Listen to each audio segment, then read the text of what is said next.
गोंदिया जिल्ह्याच्या वनवैभव समजल्या जाणाऱ्या सारस पक्ष्याचे संवर्धन करणारे सारस मित्र वन विभागाचे बीट गार्ड, सारस पक्षी संवर्धन करणाऱ्या ग्रामपंचायती यांच्या सारस संवर्धन करणाऱ्या सेवा संस्थेच्या वतीने गोंदियाच्या हॉटेल जिंजर या ठिकाणी जिल्हाधिकारी तसेच पक्षी मित्रांच्या हस्ते सत्कार करण्यात आला। संपूर्ण महाराष्ट्रात गोंदिया भंडारा जिल्ह्यात तसेच गोंदिया जिल्ह्याला लागून असलेल्या बालाघाट जिल्ह्यात सारस पक्षी अस्तित्वात असून सेवा संस्थेच्या वतीने तसेच वन विभागाच्या वतीने मागील 12 वर्षापासून सारस पक्ष्याचे संवर्धन करण्यात येत असून गोंदिया जिल्ह्यात सध्याच्या घडीला 35च्या वर तर भंडारा जिल्ह्यात 5 सारस पक्षी आहेत, तर बाजूला लागून असलेल्या बालाघाट जिल्ह्यात 45च्या वर सारस पक्ष्यांचे अधिवास असून सारस पक्षी हा धानाच्या शेतात अधिवास करत असून एक सारस पक्षी हा दिवसात 5 किलोच्या वर धान शेतात असलेले कीटक खात असतो। त्यामुळे शेतकऱ्यांच्या शेतात कीटकाचे प्रमाण कमी होते। मात्र ज्या शेतात सारस पक्षी राहतो त्या शेतकऱ्यांचे थोड्याफार प्रमाणात धान पिकाचे नुकसान व्हायचे। मात्र सारस पक्षी जगला तर शेतकरी जगेल या संदर्भात शेतकऱ्यांमध्ये जनजागृती करण्याच्या उद्देशाने जे सारस मित्र शेतकऱ्यांच्या बांधावर जाऊन शेतकऱ्यांची समजूत घालतात, सोबतच सेवा संस्थेमार्फत सारस पक्ष्यांच्या संरक्षण व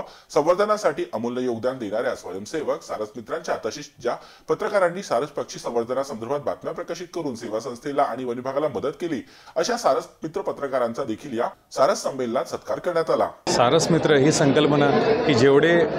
जे व्हॉलंटियर आहेत, शेतकरी आहेत, यांच्या शेतामध्ये सारस पक्षी घरटी घालतो, वावरतो, चारायला येतो, चरायला येतो, अशा शेतकऱ्यांचा आपण ह्या प्लॅटफॉर्मवरून आणि ह्या कार्यक्रमाच्या माध्यमातून सन्मान करत असतो। आणि जी काही व्हॉलंटियर्स गावातली आमची कार्यकर्ते आहेत, जी वर्षभर सारस संवर्धनासाठी, संरक्षणासाठी त्या सारस जोडपींवर नजर ठेवून असतात आणि प्रशासनाला, संस्थेला मदत करतात, अशा सारस मित्रांचा आपण ह्या कार्यक्रमाच्या माध्यमातून सन्मान करतो। आणि हे सन्मान याकरता पण आवश्यक आहे की त्यांना कोणताही असा आर्थिक पगार किंवा मानधन नसतो आणि ते जे काही योगदान देत आहेत ते खूप मोठं आणि अमूल्य आहे आणि तिथंच आम्ही त्यांच्यासाठी काही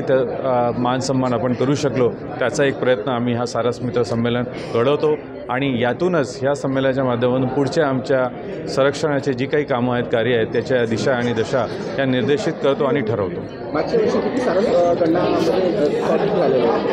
जी शेवटची सारस गणना 2023मध्ये घेण्यात आलेली होती, त्यामध्ये गोंदिया जिल्ह्यात जवळपास 30 ते 31 सारस, बालाघाट जिल्ह्यामध्ये 40 ते 45 सारस आणि भंडारा जिल्ह्यामध्ये जवळपास 5 सारस ही गणनेत आली होती। आणि ही संख्या वर्षानुवर्षे थोडी कमी होत आहे आणि हे आमच्यासाठी खूपच घंटादायक आणि अलार्मिंग गोष्ट आहे, ज्यावर आता आम्हाला खूप कार्य करण्याची गरज आहे। सेवा संस्थेचे अध्यक्ष सावंत बाहेकर आणि त्यांची टीम गोंदिया जिल्ह्यात 2005 पासून सारस संवर्धनासाठी काम करत असून त्यांच्या या कार्याची दखल स्वतः मुंबई उच्च न्यायालयाच्या नागपूर खंडपीठाने घेत 2021 मध्ये सारस संवर्धनासाठी सुमोटो याचिका दाखल केली असून गेल्या काही वर्षाचा विचार केला असता सारस पक्ष्यांची संख्या कमी होत असल्याने वन विभागाने आणि कृषी विभागाने सारस संवर्धन करणाऱ्या सेवा संस्थांना घेऊन सारस संवर्धनासाठी काम करण्याच्या सूचना दिल्या आहेत। त्यामुळे भविष्यात नक्कीच दुर्मिळ होत असलेल्या सारस पक्ष्यांची संख्या महाराष्ट्रातील गोंदिया जिल्ह्यात वाढल्याशिवाय राहणार नाही, हे मात्र निश्चित।